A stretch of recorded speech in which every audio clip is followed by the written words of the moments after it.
அனைவருக்கும் வணக்கம். நடந்து முடிந்த பாராளுமன்ற தேர்தலில் பொதுமக்களினுடைய நிலைப்பாடுகள், கட்சிகளினுடைய நிலைப்பாடுகள், யார் யார் பக்கம் வெற்றிகள் கிடைத்திருக்கின்ற என்பது சம்பந்தமான ஒரு பொதுவான ஒரு அலசலாக இந்த காணொலி அமைக்கின்றது. அநேகமாக இந்த முறை, அதாவது நாட்டில் அண்மையில் நடைபெற்ற சில மாதங்களுக்கு முன்னர் நடைபெற்ற ஜனாதிபதி தேர்தலில் வடக்கு கிழக்கு உட்பட இலங்கை தேசம் அனைத்தும் அனுரகுமார திசாநாயக்காவுக்கு வாக்களித்தன. என்பிபி கட்சியைச் சேர்ந்த தேசிய மக்கள் சக்தியினுடைய ஜனாதிபதி வேட்பாளராகிய அனுரகுமார திசாநாயக்காவுக்கு மக்கள் வாக்குகளை அள்ளி வழங்கினார்கள். அதற்கு காரணம் அனுரகுமார திசாநாயக்கா வழங்கிய வாக்குறுதிகள். தேர்தலில் அவர் வழங்கிய வாக்குறுதிகள் பல அள்ளி வீசி இருக்கின்றார். குறிப்பாக தமிழ் மக்களுக்கு பல்வேறு பிரச்சனைகள் தீர்ப்பதாக அவர் சில வாக்குறுதிகளை வழங்கியிருக்கின்றார். அவற்றில் சில குறிப்பிடக்கூடிய விடயங்கள் யாவென்று பார்க்கின்ற போது, பயங்கரவாத தடை சட்டத்தை இல்லாமல் செய்வதென்று சொல்லியும், சிறைகளில் சிறைகளில் தமிழ் அரசியல் கைதிகளை விடுதலை செய்வதாகவும், காணாமல் போனோர் சம்பந்தமான பிரச்சனைக்கு கனதியான நடவடிக்கை எடுக்கப்படும் என்று சொல்லியும், சர்வதேச, அதாவது இறுதிப் போரில் இறந்த பல்லாயிரக்கணக்கான லட்சக்கணக்கான மக்களினுடைய அந்த பொறுப்புக்கூறலில், அதாவது சர்வதேச பொறுப்புக்கூறலில் அதற்கு இணங்கி அந்த பொறுப்புக்கூறலினூடாக நீதிகளை பெற்றுத் தருவதாகவும் வாக்குறுதிகள் அளித்திருந்தார். ஆனால் இவற்றையும் அனுரகுமார திசாநாயக்கா தேர்தலின் பின்னர் மக்கள் நம்பி வாக்கு போட்டதன் பின்னர், ஜனாதிபதியாக வந்த பின்னர் அவை எவற்றையும் அவர் செய்யவில்லை. இதனால் மக்கள் ஓரளவு அமைதி அடைந்திருந்தாலும், அவர் அடுத்த தேர்தலை காரணம் காட்டி, அதாவது தனக்கு பெரும்பான்மை இருந்தால்தான், பாராளுமன்ற பெரும்பான்மை இருந்தால்தான் இந்த பிரச்சனைகளுக்கு தீர்வு காணலாம், தான் ஜனாதிபதியாக வந்த ஒரு குறுகிய காலம் என்று சொல்லி ஒரு கருத்தை அள்ளி வீசினார். அப்போ அதில் பாதிக்கப்பட்ட தமிழ் மக்கள் அனைவரும் அதையும் ஒரு பொருட்டாக எடுத்துக்கொண்டு, பாராளுமன்ற பொதுத் தேர்தல் அண்மையில் சில மாதங்களுக்கு முன்னர் நடைபெற்ற பாராளுமன்ற பொதுத் தேர்தலில் வடக்கு கிழக்கு உட்பட என்பிபி கட்சிக்கு, குறிப்பாக வடக்கில் 3 பாராளுமன்ற உறுப்பினர்களை பொதுமக்கள் பாராளுமன்றத்துக்கு அனுப்பியிருக்கிறார்கள். இதைவிட வடக்கு கிழக்கு அனைத்து மக்களும் பெரும்பான்மையாக பாராளுமன்ற உறுப்பினர்களுக்கு, அதாவது என்பிபி அரசாங்கத்தைச் சேர்ந்த பல பாராளுமன்ற உறுப்பினர்களுக்கு வாக்குகளை அளித்து அவர்களை பாராளுமன்றத்துக்கு அனுப்பியிருக்கிறார்கள்.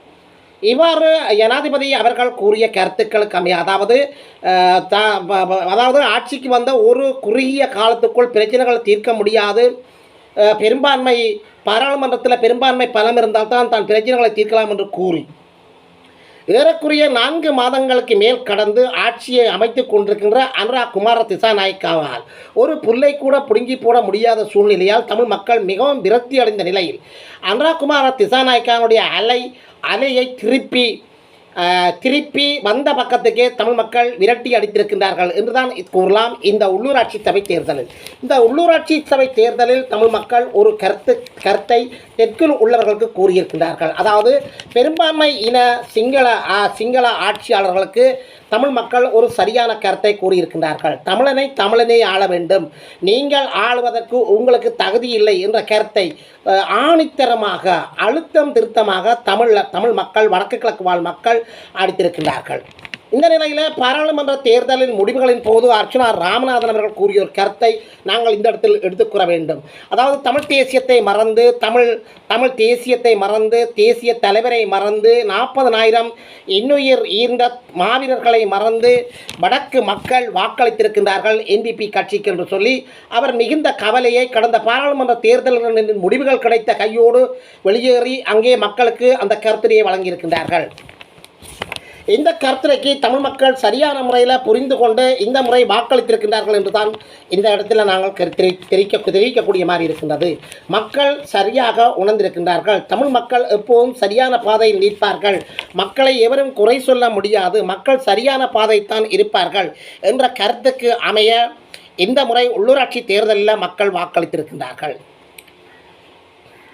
எனவே விரிவான செய்திகளை, இன்னும் சில விரிவான தரவுகளுடனான செய்திகளை நீங்கள் பார்ப்பதற்கு முன்னர் எமது காணொலிக்கு நீங்கள் புதியவராக இருந்தால், அல்லது காணொலியை சப்ஸ்கிரைப் பண்ணாமல் தொடர்ந்து பார்ப்பவராக இருந்தால், தயவோடு அன்போடு உங்களை கேட்கின்றோம். இருகரம் கூப்பி உங்களை கேட்கின்றோம். எமது காணொலிக்கு சப்ஸ்கிரைப் பண்ணுங்கள், ஷேர் பண்ணுங்கள், கமெண்ட்ஸ் பண்ணுங்கள், லைக் பண்ணுங்கள், ஆக்கப்பூர்வமான கருத்துக்களை எழுதுங்கள். அருகில் இருக்கின்ற அந்த பெல் ஐக்கோனை கிளிக் பண்ணி ஓல் என்ற பட்டனையும் கிளிக் பண்ணி நாங்கள் போடுகின்ற காணொலிகள் அனைத்தையும் உடனுக்குடன் நீங்கள் பார்க்கக்கூடியவாறான அந்த நோட்டிஃபிகேஷனை ஏற்படுத்திக் கொள்ளுங்கள்.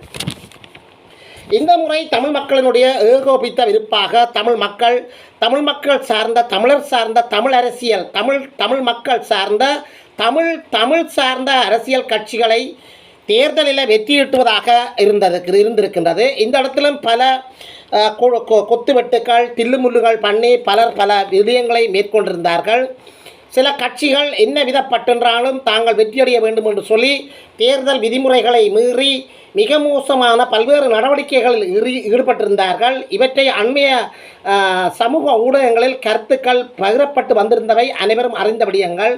குறிப்பாக என்பிபி கட்சியை சேர்ந்த உறுப்பினர்கள் எப்பாடுபட்டேனும் இந்த உள்ளூராட்சி தேர்தல்களில் வெற்றி படைய வேண்டும் என்று சொல்லி அவர்கள் எடுத்த முயற்சிகள் யாவும் தோல்வியில் முடிவடைந்துள்ளன. அதாவது அனுராக்கு உள்ளூராட்சி தேர்தலில் தமிழ் மக்கள் சரியான ஒரு பாடத்தை கற்பித்திருக்கின்றார்கள். இந்த இடத்துல தமிழ் மக்கள் சார்ந்த தமிழ் தேசியம் சார்ந்த தேசிய தலைமையை ஏற்றுக்கொள்கின்ற 40,000 போராளிகளை நினைவு கூறுகின்ற தமிழ் இன உணர்வாளர்களின் சில முயற்சிகள் காரணமாக பாரிய வெற்றிகளை தமிழ் மக்கள் சார்ந்த கட்சிகள் பெற்றிருக்கின்றன. இது ஒரு மிகப்பெரிய ஒரு மைல்கல்லாக அமைந்திருக்கின்றது. இதனூடாக பெரும்பான்மை அரசாங்கத்துக்கு சரியான ஒரு கருத்தை தமிழ் மக்கள் கூறியிருக்கின்றார்கள் என்றே கூறலாம். மாறாக இந்த உள்ளூராட்சி தேர்தலில் என்பிபி அரசாங்கம் வெற்றி பெற்றிருக்குமாக இருந்தால் பல்வேறு பிரச்சனைகள் நீத்து போகக்கூடிய மாதிரியான சூழல்களை இங்கு அமைந்திருக்கும். உதாரணமாக இப்பொழுதே பல குற்றச்சாட்டுகள் தமிழ் மக்களால் முன்வைக்கப்பட்டு வருகின்றது. உதாரணம், அனுரா வருகின்ற போது இராணுவத்தினர் அந்த பாதைகளை துறப்பார்கள், அனுரா போன போது மீண்டும் பாதைகளை மூடிவிடுவார்கள் என்ற கருத்து காணப்படுகின்றது. இதைவிட அண்மையில் மக்களுக்கு வழங்கப்பட்டு வந்த பல்வேறு சமூக நலன்புரி திட்டங்கள் நிறுத்தப்பட்டிருக்கின்றது. இதுவும் மக்களுக்கு ஒரு பெரிய ஒரு பிரச்சனைகளாக காணப்பட்டது. வருமானம் குறைந்த மக்கள் இதனால் பாதிக்கப்பட்டிருக்கின்றார்கள். இந்த மாதத்துடன் 5000 ரூபாய் கொடுப்பனவான சமூக நலன்புரி திட்டத்தில் ஒரு திட்டம் நிறுத்தப்பட்டிருக்கின்றது. இது போன்ற பல்வேறு பிரச்சனைகள் வடக்கு கிழக்கில் வாழ்கின்ற மக்களுக்கான வீடமைப்பு திட்டம் அவ்வாறு வீடமைப்பு திட்டங்கள் வழங்கப்படவில்லை இதுவரையும். இது கூட தமிழ் மக்கள் மத்தியில் ஒரு பெரிய பிரச்சனைகளாக காணப்படுகின்றது. குறிப்பாக மீள்குடியேற்றம் செய்த தமிழ் மக்களுக்கான கட்டுமான பணிகள் அடிப்படை வசதிகள் செய்து கொடுக்கப்படவில்லை என்ற குற்றச்சாட்டுகளும் காணப்படுகின்றது. இதைவிட சர்வதேச விசாரணைகளை நீத்து போகக்கூடிய சூழல் காணப்படுகின்றது. தற்போதே பிரதேசங்கள் எல்லாம் விகாரைகள் கட்டப்படுவதும் புத்தர்கள் சிலைகள் எழுப்பப்படுகின்றதும் தமிழ் மக்களினுடைய காணிகளை பல்வேறு திணைக்களங்களினூடாக பறிமுதல் செய்யப்படுவதுமாக பல்வேறு குற்றச்சாட்டுக்கள் சமூக ஊடகங்களில் வெளிவந்து கொண்டிருக்கின்றன. இவை யாவும் ஒரு பலம் வாய்ந்த செயற்பாடாக, இவை யாவும் ஒரு ஒன்றிணைந்த செயற்பாடாக அனுரா குமார திசாநாயக்கா வெற்றியடைந்தால் தமிழ் மக்களுக்கு ஒரு பாரிய நெருக்கடிகள் ஏற்படும் என்ற அச்சத்தின் காரணமாக தமிழ் மக்கள் சரியான முறையில் சிந்தித்தே இந்த தேர்தலில் வாக்கை அளித்திருக்கின்றார்கள். எனவே நாடு முழுவதும் என்பிபியோடு என்று சொல்லியும் தமிழர் தாயகம் தமிழரசோடு என்று சொல்லியும் தற்போது சமூக ஊடகங்களில் கருத்து வெளியாகி கொண்டிருக்கின்றது. உள்ளூராட்சி தேர்தல்களின் முடிவுகளின் அடிப்படையில் நாட்டின் பல பகுதிகளிலும் உள்ள ஆளுங்கட்சியான தேசிய மக்கள் சக்தி திசை காட்டி ஆதிக்கம் செலுத்தும் அதேவேளை வடமாகாணத்திலும் கிழக்கு மாகாணத்திலும் தமிழரசு கட்சி அமோகமான வெற்றிகளை பதிவு செய்துள்ளது. நேற்று நள்ளிரவு வரையான முடிவுகளின்படி தமிழர் தாயகத்தில் சுமார் 40 சபைகளில் தமிழரசு கட்சி பெரும்பான்மையை பதிவு செய்துள்ளது. எனினும் வவுனியா நகர சபையில் மட்டும் தேசிய மக்கள் சக்தி பெரும்பான்மை பலத்தை பெற்றுள்ளது. கொழும்பு மற்றும் யாழ்ப்பாணம் ஆகிய மாநகர சபைகள் உட்பட 339 உள்ளூராட்சி சபைகளுக்குரிய தேர்தல் நேற்று நடைபெற்றது. அந்த வாக்களிப்பு நிலையங்களில் வைத்தே வாக்குகள் எண்ணப்பட்டு அறிவிக்கப்பட்டன. நேற்று இரவு வரை வெளியான தகவல்களின் அடிப்படையில் வடக்கு கிழக்கில் தமிழரசு கட்சி பெருவாரியான இடங்களை கைப்பற்றியுள்ளது. அத்தோடு தமிழ் தேசிய பேரவை உள்ளிட்ட தமிழ் தேசிய கட்சிகளும் கணிசமான இடங்களை கைப்பற்றியுள்ளன. வடக்கு கிழக்கு தவிர்ந்த நாட்டின் இதர பகுதிகளில் தேசிய மக்கள் சக்தி முன்னிலையில் உள்ளது. எனினும் ஜனாதிபதி தேர்தலில் நாடாளுமன்ற தேர்தல் என்பவற்றோடு ஒப்பிடும்போது இம்முறை தேசிய மக்கள் சக்தியின் வாக்கு வங்கி சடுதியாக குறைவடைந்துள்ளதாக சுட்டிக்காட்டப்பட்டுள்ளது. பல இடங்களில் தேசிய மக்கள் சக்தி முன்னிலையில் உள்ள போதிலும் ஐக்கிய மக்கள் சக்தி பெரமுனவும் இணைந்து ஆட்சியமைக்கும் பட்சத்தில் தேசிய மக்கள் சக்தி எதிர்க்கட்சியில் அமர வேண்டிய நிலை ஏற்பட்டுள்ளது. கிளிநொச்சி மற்றும் மட்டக்களப்பு மாவட்டங்களில் தமிழரசுக் கட்சி வரலாறு காணாத வெற்றியை பெற்றுள்ளது. அதே நேரம் வவுனியா நகரசபை தேர்தலில் தனது நேரடி பிரதிநிதித்துவத்தை தமிழரசுக் கட்சி முற்றாக இழந்துள்ளது என்பதும் குறிப்பிடத்தக்கது.